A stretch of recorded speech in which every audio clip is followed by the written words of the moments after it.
Good morning everyone. आज अपन पढ़ेंगे second year BA second year की मानव भूगोल, ठीक है, जो कि आपकी सेकेंड बुक है, ठीक है।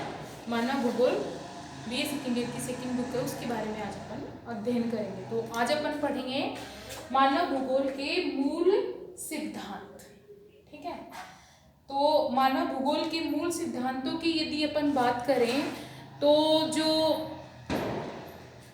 मानव भूगोल है उसके दो पक्ष हैं, तो सांस्कृतिक पक्ष और एक प्राकृतिक वातावरण, ठीक है। तो जो प्राकृतिक वातावरण और सांस्कृतिक वातावरण है वो आपस में एक दूसरे से संबंधित हैं और वो एक क्षण प्रति क्षण उनमें परिवर्तन होता रहता है, चाहे उसका प्राकृतिक वातावरण हो या फिर मानव भूगोल का सांस्कृतिक पक्ष हो, उनमें कहीं ना कहीं क्षण प्रति क्षण परिवर्तन होता रहता है। और परिवर्तन क्या है? प्रकृति का नियम है जो कि होता रहना बहुत जरूरी है। परिवर्तन होगा तभी जो हमारे दैनिक क्रियाएं हैं वो आगे बढ़ेंगी। धीरे धीरे जो हमारे जो दैनिक दिनचर्या में जो जितने भी अपन चारों तरफ अपना भौतिक पर्यावरण है उसमें अपन देखते हैं दिन रात का बनना, ऋतुओं का बनना, तो ये परिवर्तन होगा तभी ये सब संभव होगा। यदि परिवर्तन की बात करें तो अपन एक खेत में गेहूं बोने का उदाहरण यदि अपन देखें तो उसको बोने से लेकर उसके पकने तक यदि उसको देखें तो उसमें क्या है, क्षण प्रति क्षण परिवर्तन होता रहता है। उसी प्रकार से यदि आज अपन हिमालय की बात करें तो हिमालय पर्वत आज जहां पर एक विशाल पर्वत खड़ा है जिसकी शीर्ष चोटियां आज संसार की सबसे ऊंची चोटी है, वहां पर प्राचीन समय में तिथिस सागर माना जाता था। मतलब जो भूवैज्ञानिक हैं उनका यह मत है कि प्राचीन समय में यहाँ पर कोई सागर था और उस सागर की जगह हिमालय पर्वत का निर्माण हुआ। तो इस तरह से हमारी पृथ्वी है उसके ऊपर अपन प्राकृतिक जो वातावरण कहें या फिर उसके सांस्कृतिक पक्ष कहें, उनमें क्या है, क्षण प्रति क्षण परिवर्तन होते रहते हैं।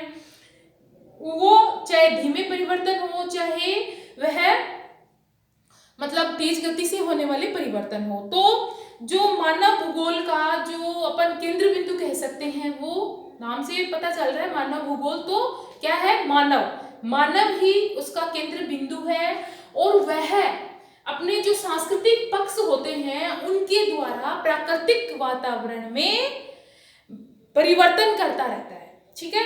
वह प्राकृतिक वातावरण में परिवर्तन करता रहता है और इन्हीं दोनों परिवर्तनों के कारण वह प्रकृति के साथ समायोजन करता है और इन सब का आपसी संबंध, इन दोनों पक्षों का आपसी संबंध तथा मानव के द्वारा किया जाने वाला समायोजन, जिसको मानव भूगोल में 3 सिद्धांतों का रूप दिया गया है, जिनका आज अपन अध्ययन करेंगे। तो सबसे पहले बात करें अपन मानव भूगोल के 3 सिद्धांत बताए गए हैं इन्हीं के आधार पर, यानी समायोजन और जो आपसी संबंध होते हैं, जो परिवर्तन होते हैं, उन्हीं परिवर्तन के आधार पर जो मानव भूगोल है उसको 3 सिद्धांतों के आधार पर बांटा गया है। सबसे पहले क्रियाशीलता का सिद्धांत, ठीक है, दूसरा है पार्थिव एकता का सिद्धांत और तीसरा है वातावरण समायोजन का सिद्धांत, ठीक है। तो आज अपन इनके बारे में अध्ययन करेंगे। सबसे पहले आज अपन पढ़ेंगे क्रियाशीलता का सिद्धांत। जो क्रियाशीलता का सिद्धांत है उसके बारे में आज अपन अध्ययन करेंगे। तो क्रियाशीलता का सिद्धांत है उसके बारे में यदि अपन अध्ययन करें तो क्रियाशीलता क्या है, यानी पृथ्वी के ऊपर जो भी मतलब प्राकृतिक वातावरण कहें चाहे सांस्कृतिक वातावरण कहें, उनमें क्षण प्रति क्षण परिवर्तन होता रहता है और परिवर्तन प्रकृति का नियम है जो कि होता रहता है। जैसे अपन बात करें कि जो पृथ्वी के ऊपर दिन रात का बनना, जो ऋतुओं का बनना, तो ये सब क्या है, एक तरह से परिवर्तन है। पृथ्वी के ऊपर जितनी भी सजीव चीजें हैं, निर्जीव चीजें हैं, उनके ऊपर क्षण प्रति क्षण कभी मतलब थोड़ा बहुत परिवर्तन उसके अंदर होता रहता है। सभी चीजों में क्या है, चाहे वो सजीव हो चाहे वो निर्जीव हो, उनके अंदर क्या है, परिवर्तन होता रहता है। यही है क्रियाशीलता का सिद्धांत। यानी पृथ्वी पर जो होने वाले परिवर्तनों का जो अध्ययन हमें करवाता है उसे कहेंगे क्रियाशीलता का सिद्धांत। जो ब्रुंज महोदय थे, उन्होंने क्रियाशीलता का सिद्धांत के बारे में बताया। तो यदि अपन क्रियाशीलता के सिद्धांत की बात करें तो क्रियाशीलता में कई ऐसी चीजें हैं जो मतलब कई ऐसी शक्तियां हैं जिसमें क्षण प्रति क्षण परिवर्तन होता रहता है, जिनके बारे में अपन अध्ययन करेंगे। तो सबसे पहले कौन कौन सी ऐसी शक्तियां हैं, कौन कौन से ऐसे कारक हैं जिनके कारण पृथ्वी पे परिवर्तन होते रहते हैं। देखो, पहले है भौतिक शक्तियां। भौतिक शक्तियां यानी पृथ्वी के ऊपर जो उसके वातावरण के द्वारा या फिर प्रकृति के द्वारा जो परिवर्तन होता है उसको कहेंगे भौतिक शक्तियां। तो भौतिक शक्तियों में क्या आएगा, सबसे पहले देखो पृथ्वी के ग्रही संबंध। इससे क्या है, पृथ्वी के ग्रही संबंध में क्या आएगा, पृथ्वी क्या है, एक ग्रह है और वह क्या है, अपने अक्ष पे घूमती रहती है। पृथ्वी अपने अक्ष पे घूमती रहती है और वह सूर्य के चारों ओर चक्कर लगाती है। पृथ्वी सूर्य के चारों ओर चक्कर लगाती है और चंद्रमा पृथ्वी के चारों ओर चक्कर लगाता है। तो इस तरह से क्या है, वो भी एक तरह से क्या परिवर्तन हो रहा है।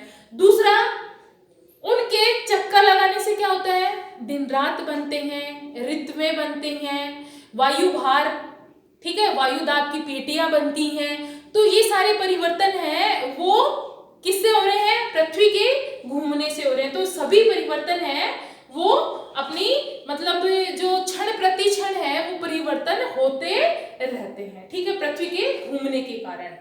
अगला है पृथ्वी की आंतरिक शक्तियां। तो पृथ्वी की जो आंतरिक शक्तियां होती हैं उनके द्वारा भी पृथ्वी पर परिवर्तन होते रहते हैं। यदि अपन बात करें कि पृथ्वी के ऊपर दो फोर्सेस काम करते हैं, दो बल हैं वो काम करते हैं, जिनको कहते हैं आंतरिक बल और बाह्य बल। तो सबसे पहले अपन आंतरिक बल की बात करें तो आंतरिक बल जो होता है उस बल के द्वारा मतलब कुछ घटनाएं होती हैं आकस्मिक घटनाएं और कुछ घटनाएं होती हैं जो दीर्घकालीन घटनाएं, आकस्मिक अचानक घटने वाली घटनाएं और दीर्घकालीन घटनाएं लंबे समय के परिवर्तन के दौर से गुजरने के बाद जो घटना घटती है उसको कहते हैं दीर्घकालीन घटनाएं। यानी पृथ्वी के इंटीरियर में अपन बात करें यदि पर्वतों के निर्माण की, तो पर्वतों का निर्माण है वो धीरे धीरे कई अवस्थाओं से गुजरने के बाद पर्वतों का निर्माण होता है।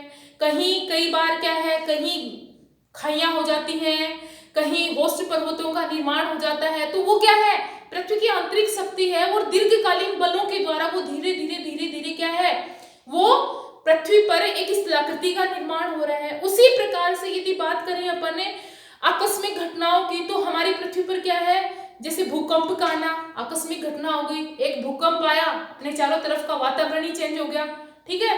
कई बार तो इतनी तेजी से भूकंप आता है कि अपने आसपास कई लोग मारे जाते हैं, भवनों का जो मतलब भवने हैं वो नष्ट हो जाते हैं, घर नष्ट हो जाते हैं कई लोगों के। उसी प्रकार से ज्वालामुखी, कोई भी ज्वालामुखी उद्गार होता है तो उसके आसपास के रहने वाले लोग प्रभावित होते हैं। तो वो भी क्या हो गया, एक तरह से क्षण प्रति क्षण पृथ्वी की आंतरिक शक्तियां हैं वो भी हमारी पृथ्वी पर परिवर्तन करती रहती हैं, जो हमें कुछ दिखाई देती हैं और कुछ हमें लंबे समय के बाद जो दिखाई देती हैं, ठीक है। तो इस तरह से पृथ्वी की जो आंतरिक शक्तियां हैं वो भी हमारी पृथ्वी पर क्षण प्रति परिवर्तन करती रहती हैं। उसके बाद में सौर शक्तियां। यदि सौर शक्तियों की सूर्य की जो शक्ति है, जो सूर्य के द्वारा जो हमें अपन कह सकते हैं कि जो ऊष्मा हमारे पृथ्वी को प्राप्त होती है, तो उसके द्वारा भी हमारी पृथ्वी पर परिवर्तन होते रहते हैं। यानी सीधा यही देख लो, दिन रात बनते हैं, 12 घंटे का दिन 12 घंटे की रात, वो भी एक तरह का परिवर्तन हो गया, ठीक है। इसके अलावा तापमान का घटना बढ़ना और वर्षा, तूफान, आंधियां, ये सारे क्या है, सूर्य शक्ति के द्वारा ही प्रभावित हैं। यदि मान लीजिए यदि जो तापमान है वो अधिक होगा, तो धीरे धीरे वो निम्न वायुदाब के केंद्र बनेंगे, और निम्न वायुदाब के केंद्र बनेंगे तो धीरे धीरे वाष्पीकरण के द्वारा वर्षा होगी। ठीक है, ये अपन कह सकते हैं मानसून उठेगा और मानसून के द्वारा वर्षा होगी। तो वो भी क्या हो गया, एक तरह से सौर शक्ति के द्वारा क्षण प्रति क्षण है वो हमारे धरातल के ऊपर क्या होता है, परिवर्तन होता रहता है। ठीक है, तो ये होता है सौर शक्ति के द्वारा हमारे धरातल पर होने वाला परिवर्तन, यानी सूर्य की किरणें हमारे धरातल पर उष्मा के रूप में हम प्राप्त करते हैं, और धीरे धीरे दिन रात का बनना, तापमान, वर्षा, ये सब सौर शक्ति के द्वारा हमारे धरातल पर परिवर्तन करती रहती है। ठीक है, अब उसके बाद है गुरुत्वाकर्षण शक्ति। तो गुरुत्वाकर्षण शक्ति है वो भी हमारे धरातल पर क्षण प्रति क्षण परिवर्तन करती रहती है। कोई भी वस्तु है उसको वस्तु कह सकते हैं अपन, तो वो क्या है, गुरुत्वाकर्षण शक्ति के कारण ऊपर ना जाकर हमारे धरातल के केंद्र में ऐसा गुण विद्यमान है जिसके कारण वह वस्तु ऊपर की ओर ना जाकर हमारे धरातल की ओर आती है। वह भी एक क्या है, वह भी एक परिवर्तन का कार्य करती है। यानी जैसे जो वर्षा का जल है उसको अपनी ओर आकर्षित करके गुरुत्वाकर्षण शक्ति के द्वारा ही वर्षा होती है। ठीक है, और इसके अलावा अपन वायु भार की बात करें और पेटियों की बात करें, ठीक है, तो वायुमंडल की पेटियों की बात करें तो हमारे चारों तरफ जो गैसेस हैं वो किसके कारण है, गुरुत्वाकर्षण शक्ति के कारण है। पवनों का, हवाओं का गुरुत्वाकर्षण के कारण ही मतलब जो धरातल के आसपास बनी रहती हैं, और उससे क्या है मनुष्य अच्छी तरीके से सांस ले सकता है। तो इस तरह से जो गुरुत्वाकर्षण शक्ति है वह भी हमारे धरातल पर क्षण प्रति क्षण परिवर्तन करती रहती है। तो ये हो गया गुरुत्वाकर्षण शक्ति के द्वारा परिवर्तन। ठीक है, अब अगला यदि बात करें अपन जैविक शक्तियां, तो जैविक शक्तियों में क्या आएगा, जीव जंतु और पेड़ पौधे।